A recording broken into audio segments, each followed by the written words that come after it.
briefly, because so many of the points that that were made in last month's debate on the Cox report apply to this debate, and so many further points have been made so effectively by many honourable and right honourable members from both sides of this chamber.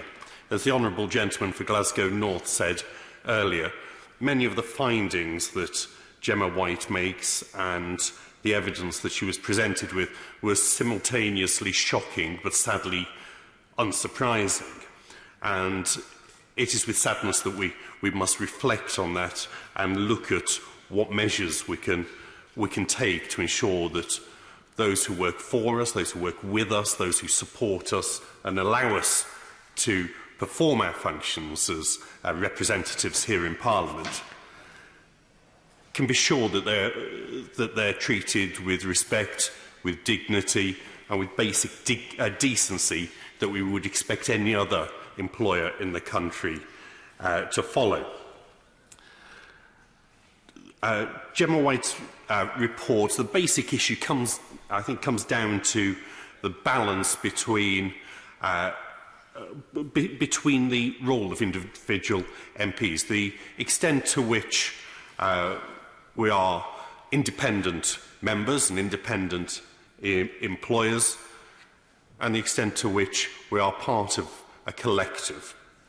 Of course, we are effectively 650 small businesses in this place, each operating our own shop. But I mean, like all small businesses, our offices work best when they work as a team. And well-performing teams have to be built on a strong culture of respect. It is very rare that you see an effective team that is founded on fear, and you rarely strengthen a team with abuse and bullying. And the same clearly applies within our own offices. Now, as somebody who has previously worked for members of Parliament, in constituency rather than here in the Palace, I know many of the demands, having seen it from both sides now of that employer-employee relationship. I know the flexibility that is offered so freely by many of our staff, and it's offered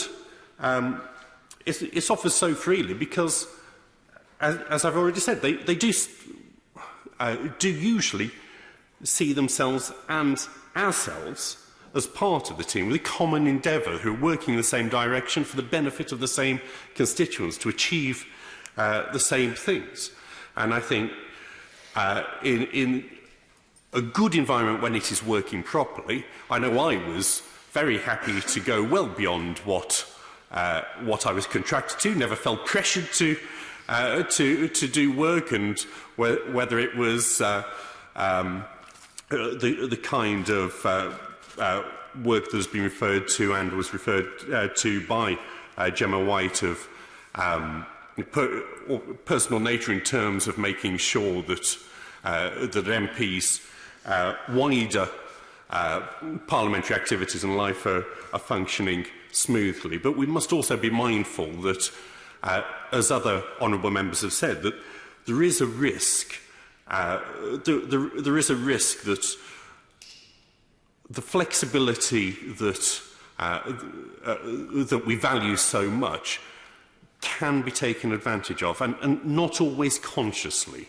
It would be far too easy for us to get into a routine where we start to expect things of our staff that are clearly well beyond what they're actually employed to do, and well beyond what is reasonable to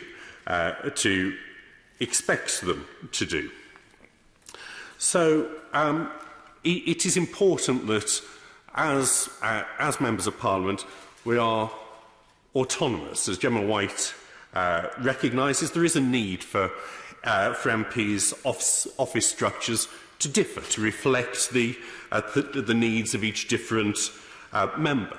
But that should be an autonomy within within common standards. We are autonomous, but we're not separate.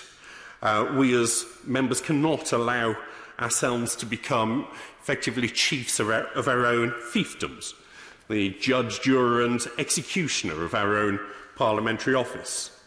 It would clearly be wrong and entirely unacceptable if behaviour that we would not stand for, if any of our constituents came to us complaining about their own employer, it would not be acceptable if that was allowed to be happening here under our noses, in our own offices, in our colleagues' offices, on very little basis other than that's the way things have always been in Parliament.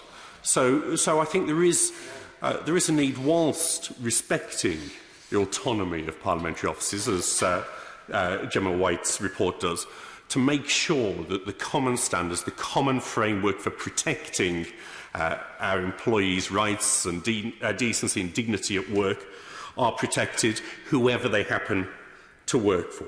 And so the only way that we can move on from the cases that are raised in this report is if we embrace the recommendations and if we implement them.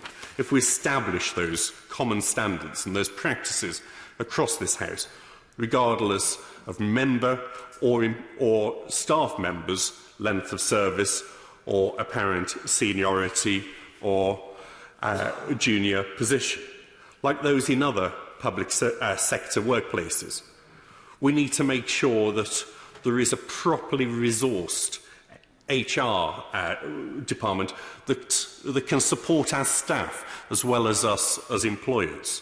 That would go a very long way to providing the support that our teams need and deserve, to provide an impartial eye on any difficulties, to support and correct before things become serious problems.